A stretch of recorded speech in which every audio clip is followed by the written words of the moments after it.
Hello, welcome to another episode of Everyday Amazing with Sky Alton. Today I have a very unique episode for you guys. I have one of the hottest shoe boutique owners coming out of the Woodland, Sacramento area. Stay tuned, we're gonna get into it. Everyday Amazing with Sky Alton. Everyday Amazing. Everyday Amazing with Sky Alton. Everyday Amazing. Everyday Amazing with Sky Alton.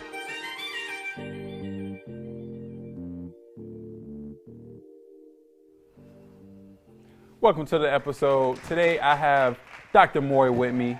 How you doing, Dr. Moy? I'm doing well. How are you doing, sir? I'm doing great, man. I'm so excited to have you on this episode and to talk to me about Lace 916, man. So tell me a little bit about what Lace 916 is and how it started. Okay. So we're a shoe store. We based out of Woodland, California.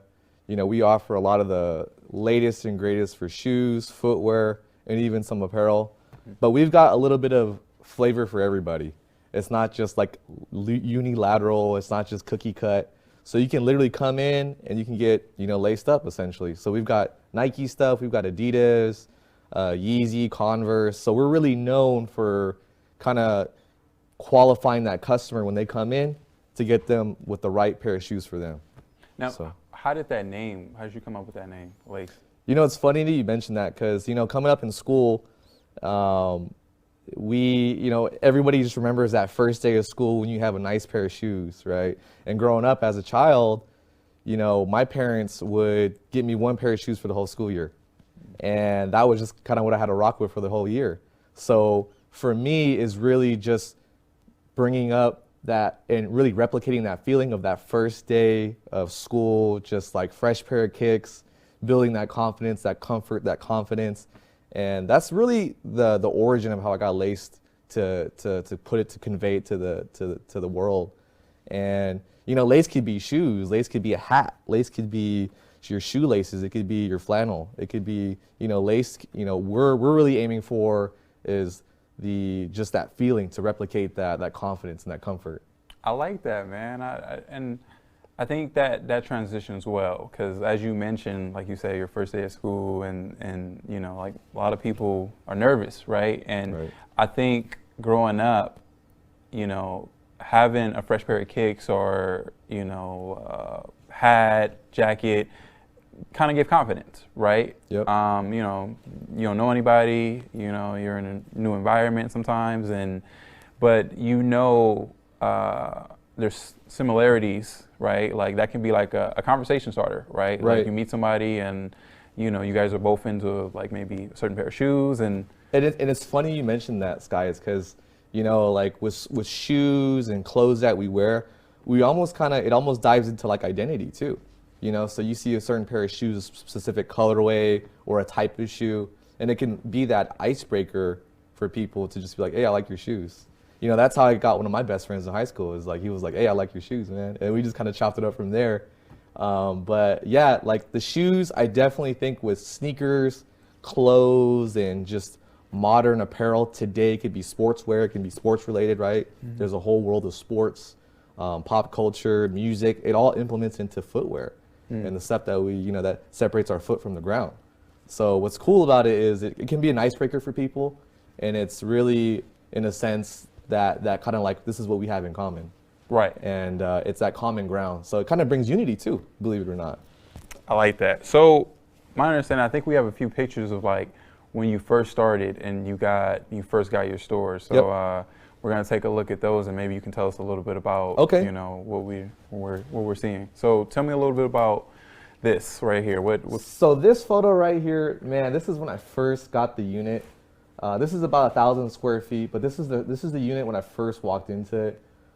This used to be an older shoe store in the Woodland Mall, and apparently there was like some type of family emergency, so they had to leave immediately. And unfortunately, they had to leave a lot of that stuff and inventory in there, so this is kind of what I inherited in a sense. Got it. And immediately when I walked in the door, I kind of saw the vision of the format of how I wanted it, and But this slide really shows, you know, the what I walked into.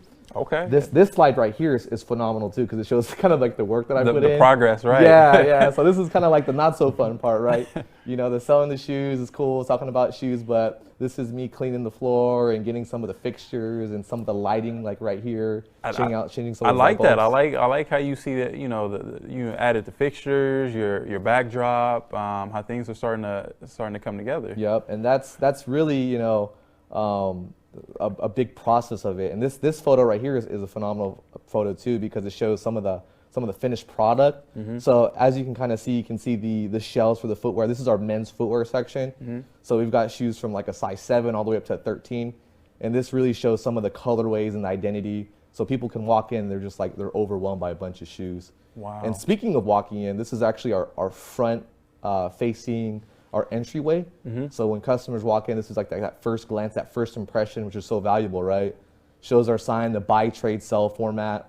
We offer that in our retail location. So this is a great flow that really just captures the customer as soon as they're walking in. Amazing. And this guy right here, this doctor sitting in the chair, that's just me kind of inhaling and indulging taking it all Yeah, in. Like taking it all in. All your hard work and progress, right? Like, yeah. So how long did it take you to clean out everything and get up and running? You know, when I inherited that unit, it was there's some electrical issues, there was some cleaning stuff. I want to say all in, it took about a year.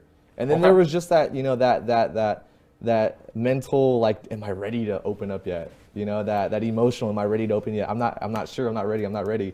And one of my buddies, shout out Thomas Murphy, he was the guy that kind of was like, dude, you need to do it. You need to do it now. We need to do this now, you know? And that really helped me to overcome that objection of just that confidence of just like, you know, just open it. There is no right time. You need to do it now.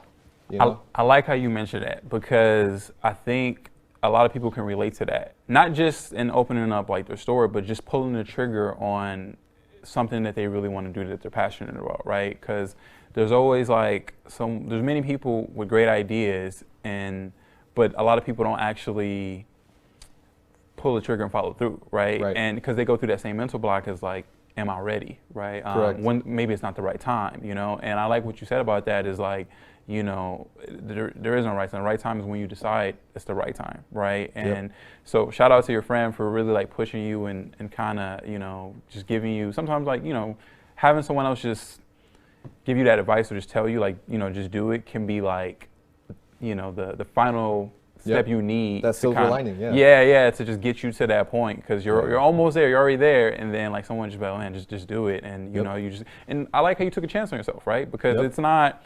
When did you open up your store? Like, so we opened up October 31st, Halloween, 2021. Okay, see, so around 2021, we were dealing with pandemic. We're still getting used to the normal things, right?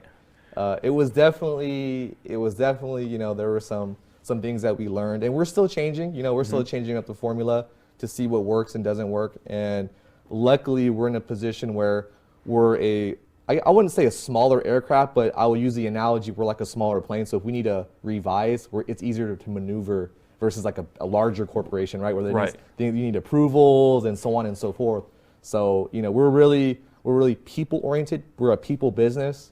I'm cognizant of that. You know, I wouldn't be here. I wouldn't be in business if it wasn't for people, right? Right. And having that business and that same passion that I have for the industry. And you know, I'm really, you know, thankful for those customers to come in and share their stories and their sentimental whys for specific shoes. Because, you know, customers will come in and they'll pick up a pair of shoes and they're just like, man, I remember this was a shoe when, you know, me and my grandpa would spend time together.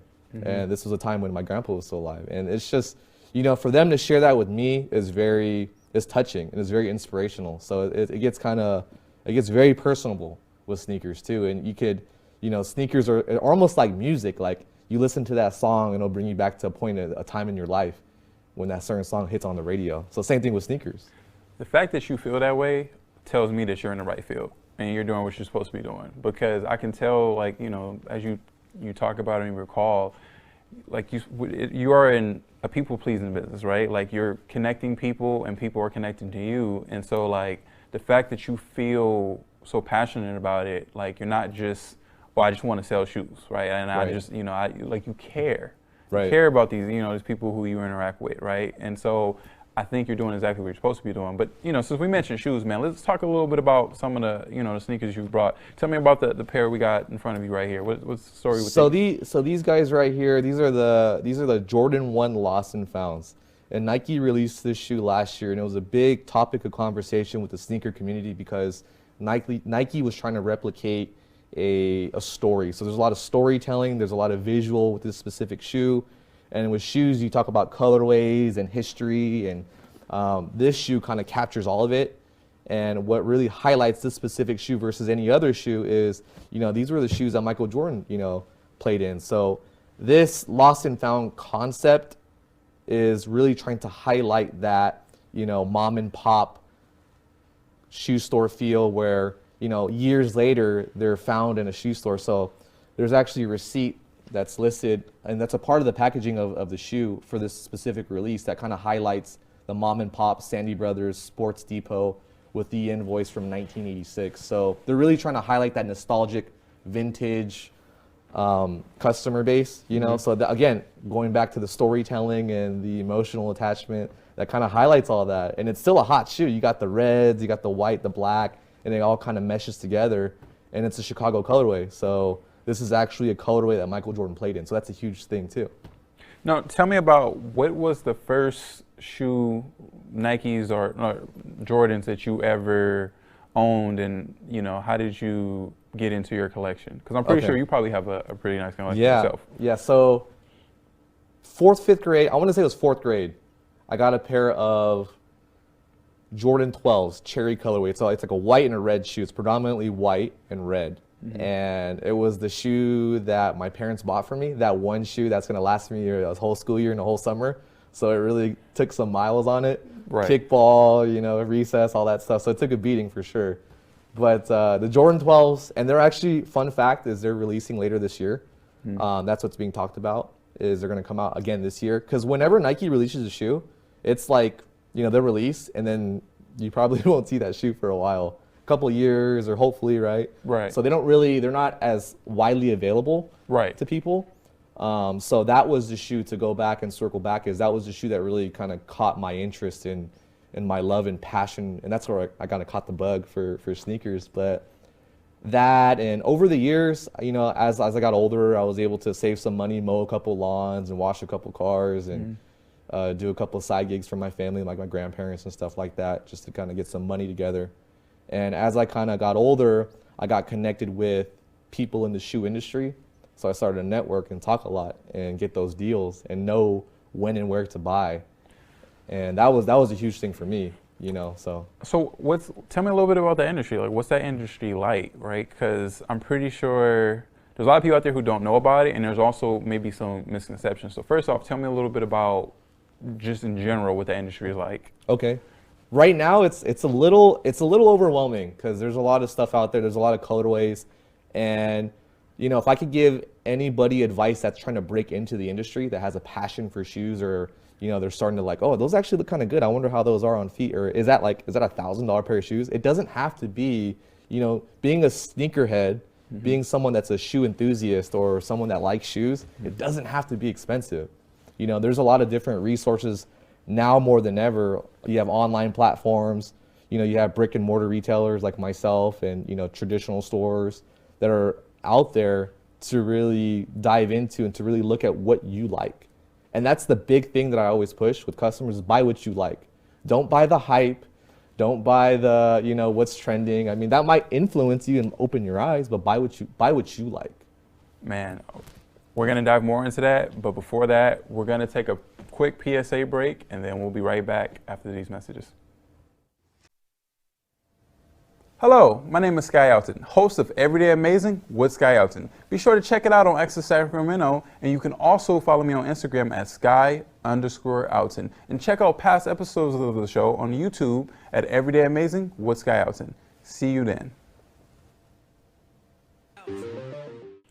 And we're back. I'm still here with Dr. Moy.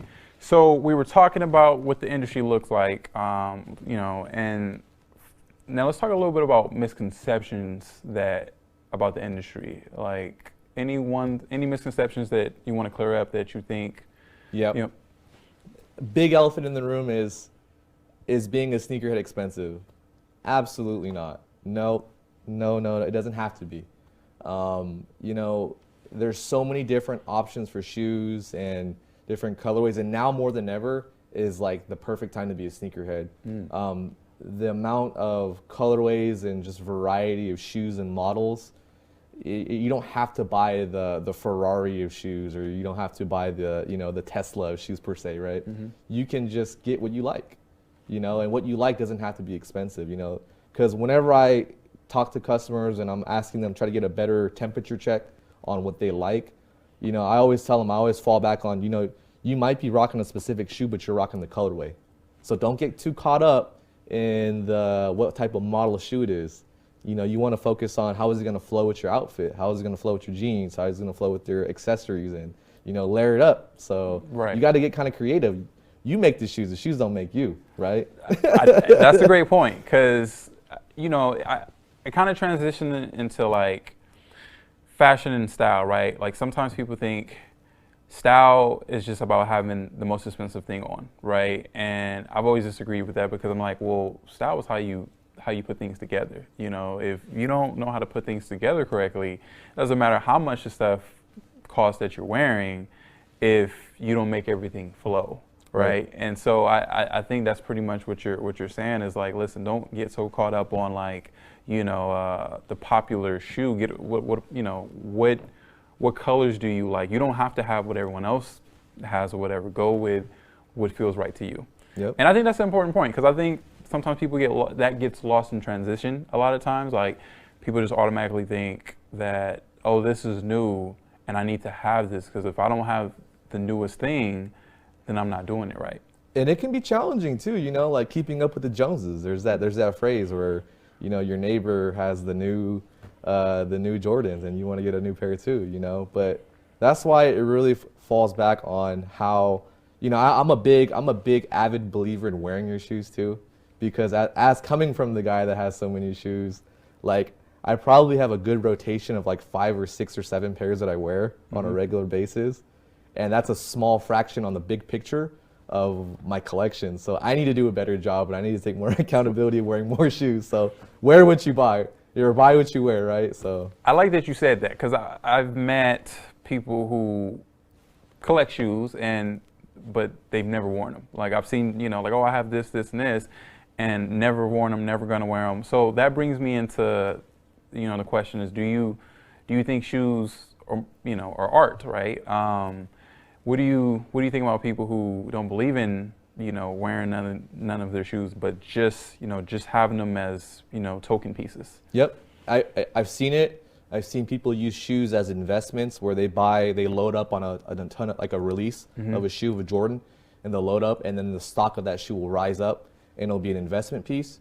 You've got stuff like this on the table where that's a pair of shoes from 1997 of a Jordan colorway, a bread colorway, where they're too old to wear, so it's got to be kind of like a museum piece, like an art piece, or as an accessory in a room. So it really boils down to kind of having that control of making sure, like, is this something, like, again, am I going to wear it, and kind of coming to terms with, is this something that's going to be an investment?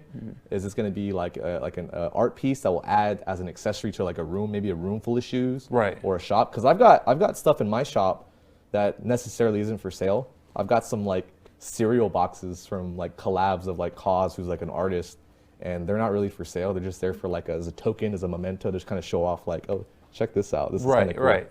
So it adds to the feng shui. So since we're talking about having token pieces, how do you tell the difference between like authentic and counterfeit shoes, and what's your and do they always matter? What's your viewpoint on that? That's such a controversial topic in the sneaker community, because like, my take on it is I only wear real stuff. That's just me. If someone for whatever reason can't afford the real shoe and they're just like, I'm gonna get it beat up, I'm gonna mow the lawn in these shoes anyways. Right. All the power to them, right? I think it's wrong to deceive people and say, hey, this is authentic, this is 100% verified when it's not. Right. In that aspect, I think that's completely wrong. That should be like regulated and like they should be held accountable for that. But there's luckily we live in a time, and being a sneaker collector for so many years, now more than ever, there are so many resources available online on your smartphone, just in our hand, in the palm of our hand, where we can kind of just tap in and just take specific photos of the shoe. There's some great apps out there that really line up and kind of verify and authenticate just based on stitching, the sole, and just the overall shape and box code. Because even the box plays into a big piece of the authenticity of the shoe.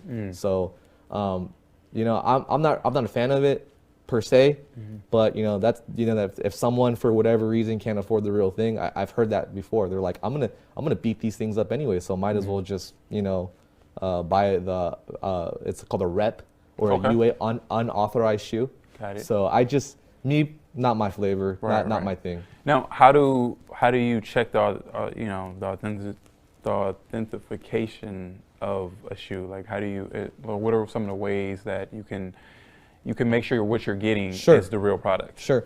So what we use in store is we go based off of feeling. We look at the overall stitching of the shoe. There are some apps that we utilize in store, like Check. That's a really popular one. And that application requires specific photos. We also, so in our format of buying, trading, and selling, we always verify, like if we're buying shoes from a customer, we want to make sure, like, hey, does it have paperwork? Like, do you have receipts for these shoes? And we ask those qualifying questions, but applications really are powerful in terms of like paperwork and having a trail for the specific shoe, like the VIN number for the shoe. So we want to make sure that all the things line up. So the stitching, the specific photos it asks for, because they'll come back like, we'll run the photos and it'll say not pass or pass. So if it's not passed, then we're having different conversations. Like, hey man, now, unfortunately, have you had to deal with a few cases of that? Unfortunately, yes. Yes. And it's one of those things, right? Like, the fact that you're gonna even allow me to run a check on the shoes tells me a little bit of integrity, right? But if you were just like, no, don't run a check on the shoes, then it's just kind of like, well, why not? Sometimes they may not know, right? Like they may have got it, and as far as they know, they think it's authentic, and then they come in and they find out like, oh, like it's a tough conversation, but it's a tough conversation that needs to take place. And at the end of the day, it's not to put anybody on blast. It's not to say I told you so. It's just it's to be informed, right? And to be educated. And if they were told wrong information, or if they were deceived, you definitely don't want to reciprocate that and pay it forward. Right. So you got to squash it right there at the root of it. So. Right. I like that, man. I like what you guys are doing. Something that came to mind since we've been talking is like, what is your holy grail of a pair of shoes? Like, like your dream pair. Like if you can have any pair that's just, you've never got your hands on, but you've always wanted, like what would those be? So one of them right now, and there's a select few of those, but if I had to like narrow it down to like top 3 or top 2, just for sake of time purposes, the one that's rotating on the actual swivel is a Jordan 3 88 cement, white cement. So they just retroed that. That's a reimagined 3. So that was kind of molded and crafted to be a replication of the actual 1988 shoe that Michael Jordan wore. Wow. So that's a pretty historic shoe. That's a recent release also. That like just came out like a week or 2 ago. So that's kind of one of my grails. Another one is the 1989 Jordan 4, Cement 4. Okay. And that's just because that was the year I was born. So that was just kind of like an iconic shoe, yeah. So a little sentimental there for sure. One last question, man, before we wrap this up. What's the most expensive shoe you've ever bought? I feel like people want to know, man. I'm still paying for it. No, I'm kidding. No, I'm kidding. I'd probably say, I've gotten better over the years, but the most I've ever paid for a pair of shoes is probably, I want to say $1,000. $1,000. That's not too bad. Yeah. I thought So, you were about to that's like a say car- like, you know, yeah, mortgage 10K, a mortgage, mortgage Yeah, a payment, little rent check, you know. down payment on the car. I had to you sleep know. in my car that month, but I'm good. That's not too bad, you know. Matter of fact, I think I know some people who spent more than that. But yeah, I think you're doing good. You're Yeah, doing I'm getting good. better, and you know, like I'm trying to like narrow down and really filter and get better at like you know being more strategic with my buying too for personal use, right? So I'm definitely getting more strategic at that, and trying to see if this is even something I would wear. So that kind of plays into it. Well, I want to thank you so much, Dr. Moy, for coming on the show, man, sharing your expertise and just genuinely, you know, doing what you're doing, man. I think it's really amazing, your vision, and, you know, the fact that you came on my show to, like, share it. I'm excited, man. I'm excited to see your growth. I want to see you go further, and I think a lot of people can take a lot from you, just from, like, you know, what you're doing and, you know, continue to see you grow. And I definitely hope people go out there and they check out the, you know, your shop and everything like that. I want to thank the viewers out there for checking out another episode of Everyday Amazing. Remember, you can catch it on Access Sacramento, Channel 17, and also you can watch it on YouTube at Everyday Amazing with Sky Alton. Until next time, I'll see you then. Everyday amazing with Sky Alton. Everyday amazing. Everyday amazing with Sky Alton. Everyday amazing. Everyday amazing with Sky Alton.